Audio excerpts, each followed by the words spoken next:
Esta é a história de um enredo criado há vários anos. Uma teia de interesses estabelecida por uma figura que se tornou numa peça importante e igualmente polémica do panorama futebolístico português e atualmente com ramificações no resto do mundo. Não seria possível começar este documentário sem analisar o percurso de vida daquele que dá a cara pelo polvo e os seus diversos tentáculos, que vão desde o desporto rei, à banca e o sistema financeiro, até à indústria nebulosa da construção civil, passando pela frágil democracia portuguesa, ferida de morte no plano judicial e político. Esta é a história de Luís Filipe Vieira.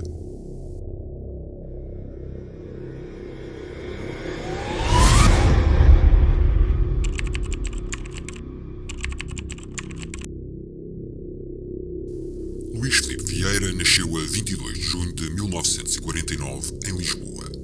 Viveu com os pais no bairro das Furnas, nas traseiras da cidade universitária. Começou a vida profissional numa loja de pneus, a Morgado e Fernando em Campo de Ourique. Contratado posteriormente pela empresa Celestino Gomes Bessa na mesma área de negócios. Mais tarde, abriu a sua primeira empresa, a Autopneus da Póvoa, em sociedade com Eduardo Carvalho.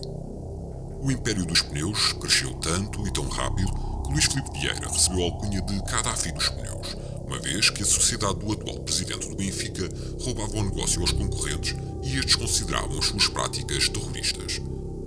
Aos 34 anos, Luís Filipe Vieira cometeu o primeiro crime conhecido pela polícia.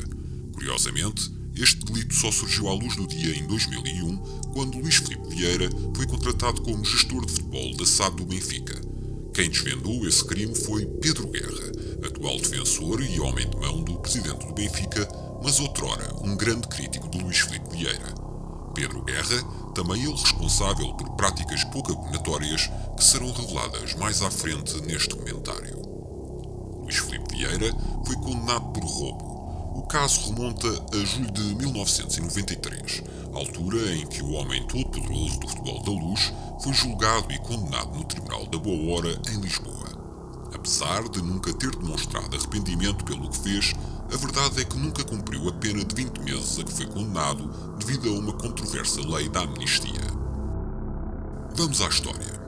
Os factos remontam a princípio de março de 1984, ano em que José Luís Gama, um industrial de Arganil de 62 anos de idade, se queixou a Luís Filipe Vieira, na altura com a profissão de comerciante, do comportamento de Adriano Varela. Trata-se de um caso de contas que não foram honradas, relacionadas com uma cessão de cotas na TIM Transportes Internacionais de Mercadorias Limitada, empresa sediada em Lisboa. Do património desta sociedade fazia parte um caminhão e o respectivo semi-reboque, tudo no valor de 4.400 contos, sensivelmente 20.000 euros ao câmbio de hoje. Luís Filipe Vieira elaborou um plano que consistiu em roubar os referidos veículos a Adriano Varela e à empresa TIM. Vieira contratou os serviços de António Suzado, um indivíduo que utilizava vários meios para intimidar pessoas, e este não perdeu tempo a apresentar-se com um grupo composto por 3 amigos: António Morato, motorista, Albino Rosendo e Francisco Abui.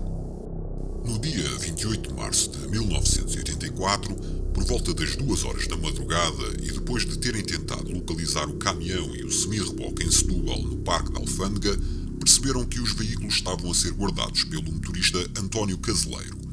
O quarteto bateu na cabina do caminhão e o motorista, que pernoitava no seu interior, abriu o vidro lateral. Foi então que António Morato teve a ideia de identificar-se, tal como os seus acompanhantes, como sendo da Interpol, e disse a Caseleiro que vinham apreender os veículos. Não satisfeito com este anúncio, Suzano e os seus acompanhantes mostraram os coldres, que não tinham qualquer arma, ameaçando-o de prisão se não conduzisse os veículos para o local que lhe seria indicado. António Caseleiro acabou por ceder, conduzindo o caminhão para as instalações da Cater Pneus, firma de Moscavide, da qual Vieira era um dos sócios. Após ter estacionado, o quarteto deu ao motorista dinheiro para pagar o táxi e regressar a casa. Mais tarde, José Gama ordenou a António Morato que os veículos fossem escondidos em Matosinhos, acabando o caminhão por ser interceptado em Pombal numa operação stop. Luís Filipe Vieira recorda a história com alguma revolta. O queixoso que nos devia dinheiro nunca foi julgado. É a justiça que temos. Como referido anteriormente, Luís Filipe Vieira não cumpriu pena, pelo que apetece parafrasear o mesmo. é a justiça que temos. Segundo o jornal Record, numa notícia de 2001, Luís Filipe Vieira foi assistir à final da Taça das Taças de 1984 em Basileia, onde o Futebol Clube do Porto perdeu por 2-1 com a Juventus. Conheceu na viagem Jorge Nuno Pinto de Sousa, irmão de Pinto Sousa, mais tarde presidente do Conselho de Arbitragem da Federação Portuguesa de Futebol, que lhe fez a proposta para ser sócio do Futebol Clube do Porto. Só mais tarde conheceu Pinto da Costa, de quem se tornou amigo. Em 1986, Luís Filipe Vieira, em conjunto com Eduardo Rodrigues e Joaquim Marto, criaram a empresa Obriverca. Esta empresa foi a porta de entrada de Luís Filipe Vieira no futebol português, pois em 1990 o presidente do Alverca, Manuel Ribeiro, percebeu que o clube só podia crescer com o apoio das forças vivas da região. Naquela altura, a Obriverca de Luís Filipe Vieira e Eduardo Rodrigues já era uma empresa de destaque no ramo imobiliário e por essa razão convidou os dois sócios para entrarem nos órgãos sociais do clube. Um ano depois, Luís Filipe Vieira foi eleito presidente do Alverca, quando o clube ainda estava na 2ª Divisão B. O sucesso não foi imediato. No primeiro ano, em Alverca, Luís Filipe Vieira fez um acordo com o Sporting para transformar os ribatejanos em satélite dos Leões. Enquanto a equipa de futebol tentava chegar à 2ª Divisão de Honra sem grandes despesas, porque os atletas e equipa técnica estavam a cargo do clube de Alvalade, Luís Filipe Vieira empenhava-se nas obras de construção e melhoria das infraestruturas do clube. No final da época 94-95, o Alverca sobe de escalão e Pedro Santana Lopes, então presidente do Sporting, coloca um ponto final no acordo com os ribatejanos. Nesse mesmo dia, Luís Filipe Vieira chega a acordo com o Benfica. Os Leões regressam a Alvalade, as Águias voam para Alverca. Seguiram-se mais 3 épocas na 2ª Divisão de Honra, atual 2ª Liga, e a subida ao escalão principal surgiu em 1998. Neste ano, Luís Filipe Vieira suspendeu o mandato e foi substituído no cargo pelo então presidente adjunto Manuel Ribeiro. O líder do executivo tomou essa decisão na sequência da transferência de Deco para os Salgueiros em trânsito para o Futebol Clube do Porto. José António Linhares, presidente do Clube de Paranhos, levantou dúvidas sobre a transparência das contas do Alverca e Luís Filipe Vieira solicitou uma auditoria, assim como a sua autossuspensão. Pouco tempo depois retomou as suas funções sem nunca se ter conhecido o resultado dessas diligências.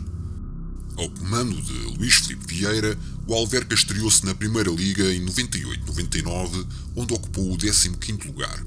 Luís Filipe Vieira admitiu mesmo, durante a conferência de imprensa para a apresentação de Mantorras, que sem a ajuda dos encarnados, o Alverca nunca teria atingido a Primeira Liga. Com este tipo de comentários, percebe-se também como é que as relações funcionam entre o Benfica atual e os clubes mais pequenos do panorama português, ajudados monetariamente através de transferências duvidosas e, quiçá, ajudando o Benfica noutros pontos estratégicos. O Alverca, como veremos mais à frente, foi o tubo de ensaio de um plano monopolista e de controle total do futebol português.